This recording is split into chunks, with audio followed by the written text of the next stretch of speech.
प्रभु श्री राम की जन्मकथा। अयोध्या के प्रतापी राजा दशरथ की 3 रानियां थीं, कौशल्या, सुमित्रा और कैकेयी।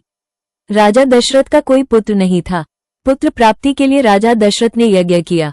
इस यज्ञ में समस्त मनस्वी, तपस्वी, विद्वान ऋषि मुनि और वेदविज्ञ प्रकांड पंडित शामिल हुए। यज्ञ की समाप्ति के बाद समस्त पंडितों, ब्राह्मणों और ऋषियों को धन धान्य, गौ आदि भेंट देकर सादर विदा किया गया। राजा दशरथ ने यज्ञ के प्रसाद में बनी खीर अपनी तीनों रानियों को दी। इस प्रसाद ग्रहण करने के परिणामस्वरूप तीनों रानियां गर्भवती हो गईं। सबसे पहले महाराज दशरथ की बड़ी रानी कौशल्या ने एक शिशु को जन्म दिया।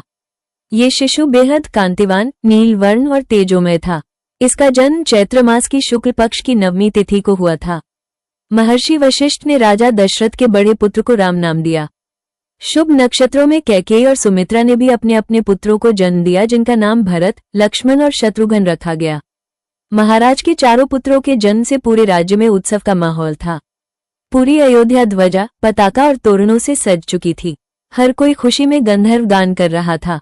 अप्सराएं नृत्य करने लगी। देवताओं ने पुष्प वर्षा की।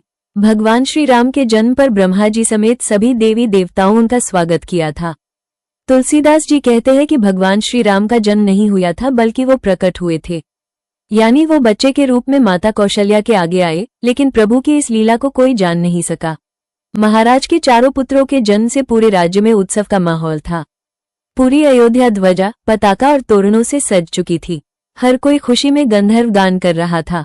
अप्सराएं नृत्य करने लगी। देवताओं ने पुष्प वर्षा की। भगवान श्री राम के जन्म पर ब्रह्मा जी समेत सभी देवी देवताओं उनका स्वागत किया था। तुलसीदास जी कहते हैं कि भगवान श्री राम का जन्म नहीं हुआ था, बल्कि वो प्रकट हुए थे।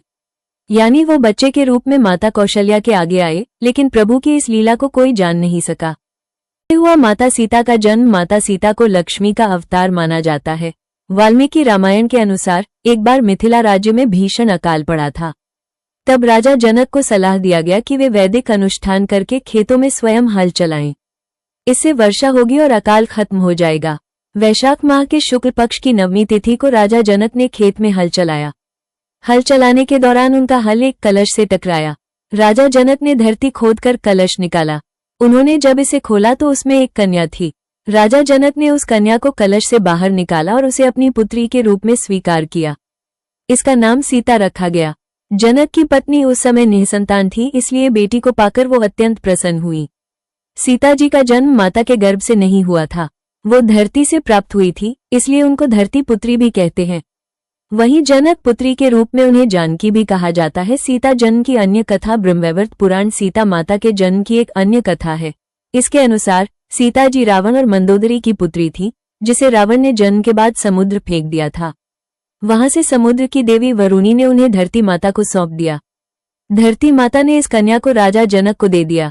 वही कन्या जनक नंदिनी सीता के नाम से लोकप्रिय हुई और उनका विवाह भगवान राम से हुआ। बाद में माता सीता ही रावण की मृत्यु का कारण बनी। राम सीता का विवाह रामायण में राम सीता के स्वयंवर का प्रसंग मन को मोहित करने वाला है। महर्षि वाल्मीकि की रामायण के अनुसार सीता के पिता जनक ने ये घोषणा की थी कि जो कोई शिव धनुष पर बाण का संधान कर लेगा, उसका विवाह सीता के साथ कर दिया जाएगा। समय समय पर कई राजा आए, लेकिन कोई भी इस धनुष को कोई हिला तक नहीं सका। मुनि विश्वामित्र भी राम लक्ष्मण को लेकर जनकपुर गए और जनक से राम को धनुष दिखाने को कहा। रामायण के अनुसार यह धनुष एक विशालकाय लोहे के संदूक में रखा हुआ था। इस संदूक में 8 बड़े पहिए लगे थे, जिसे 5000 मनुष्य किसी तरह धक्का देकर लाए थे। इस धनुष का नाम पिनाक था। श्रीराम ने संदूक खोलकर धनुष को देखा और उस पर प्रत्यंचा चढ़ा दी। रामचरितमानस में लिखा है कि राम जी ने धनुष उठाया, प्रत्यंचा चढ़ाई और इसे खींच दिया। ये तीनों काम इतनी फुर्ती से किए कि किसी को पता ही नहीं लगा। सबने राम को धनुष खींचे खड़े देखा। तभी राम ने धनुष को बीच से तोड़ डाला। इसके साथ ही भयंकर कठोर ध्वनि सब लोकों में छा गई। धनुष के टूटते ही सभी तरफ से फूलों की वर्षा होने लगी। देवी देवता भी आकाश से फूल बरसाने लगे और इस तरह सीता जी ने श्री राम के गले में वरमाला डालकर उनका वरण किया।